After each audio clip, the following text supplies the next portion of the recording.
आपल्यासोबत अभिनेते उत्कर्ष शिंदे आहेत. 1 मेच्या दरम्यान 1 मे पासून आता मराठी सक्ती केली आहे रिक्षा चालकांना, त्याबद्दल बोलण्यासाठी आपल्यासोबत उत्कर्ष शिंदे आहेत.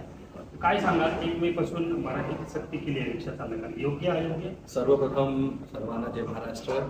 आणि हा प्रश्नच मुळात मला वाटतं महाराष्ट्रात राहून आपण जर या प्रश्नावरती बोलतोय की मराठी सक्ती ज्या मातीत ज्या प्रांतात अख्खा भारत येतो उदरनिर्वाह करण्यासाठी, तर मला असं वाटतं ह्या मातीची एक वेगळी ओळख आहे, ह्या मातीचं एक वेगळं वलय आहे.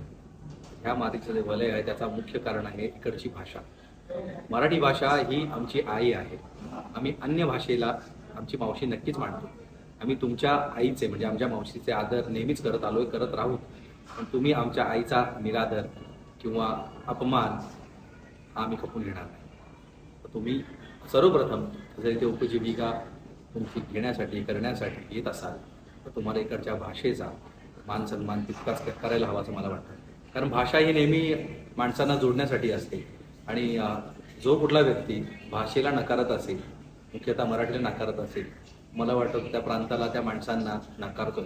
तर फक्त इथे तुमचं चांगलं काहीतरी होईल म्हणून तुम्ही येताय, इकडच्या माणसांना इकडच्या भाषेला जर तुमचा विरोध असेल, मला इतकंच म्हणायचं आहे, तुम्हाला ही भाषा शिकावी लागेल, नाही तर इथून निघावं लागेल. तुम्ही थेट निघावं लागेल असं सांगताय. नेमकं असं का, तुम्ही अशी भूमिका का घेतली, काय म्हणणं तुमचं या सगळ्या पाठीमागे? मला वाटतं की निघावं लागले त्यांना आहे जे सरास म्हणतात की मराठी आम्हाला शिकायचीच नाहीये, हमको मराठी सीखना ही नाहीये.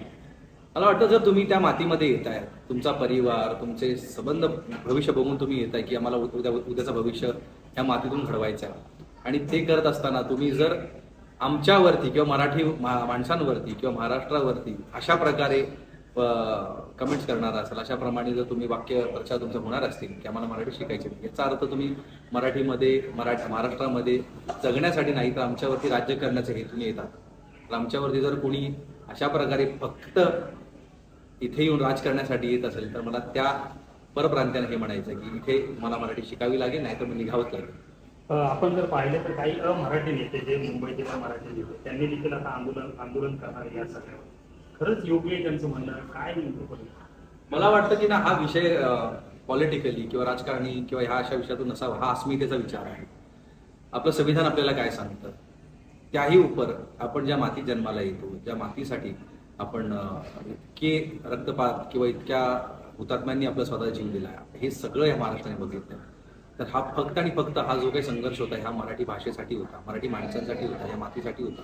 आणि ती अस्मिता जर दुसरा कोणी जपत नसेल तर मला वाटतं हे त्यांच्यासाठी आहे. माझा किंवा दुसऱ्या कोणाचा आहे, आपल्या महाराष्ट्री आपल्या बांधवांचाही रोष कुठल्याही जातीपुरता नाहीये किंवा कुठल्या माणसाचा नाही, कुठल्या प्रांताचा नाहीये. फक्त आणि फक्त मराठीचा हा मान सन्मान जपावा. तुम्ही जर आमच्याकडे तुम्ही आलात तर तुम्ही आमचे म्हणून आम्ही तुमचा स्वीकार करतोय. माझं म्हणणं आहे की तुम्ही आमचे म्हणून आलात. जसं आपल्या घरामध्ये आपण भाडोत्री ठेवतो तर आपण त्याच्याकडनं त्याला आपला भागच मानतो, त्याचा अर्थ तो आपला मालक होऊ शकत नाही. तुम्ही महाराष्ट्राला डवलून घ्या किंवा मराठीला तुम्ही विसरून किंवा मराठी आम्ही बोलणार नाही असं करून जर तुमची भूमिका असेल तर तुम्हाला ते भाड्याचं घर सोडावं लागेल. मराठी रिक्षा चालक स्वागत करताना मात्र मराठी रिक्षा चालक याला विरोध करताना दिसते, त्यांना काय सांगाल? मी त्यांना तेच म्हणेन की जर तुमचा विरोध असेल मराठीला की आम्ही मराठी बोलणार नाही, तर आमचा विरोध आहे तुमचा इथे राहण्याला. आमचा विरोध आहे तुमच्या इथे राहण्याला, अशा प्रकारची भूमिका जी आहे त्या अभिनेते उत्कर्ष शिंदे यांनी घेतलेली आपल्याला पाहायला मिळते. कॅमेरा पर्सन दीपक सोनसह सुमित चौहान, न्यूज 18 मराठी, पुणे.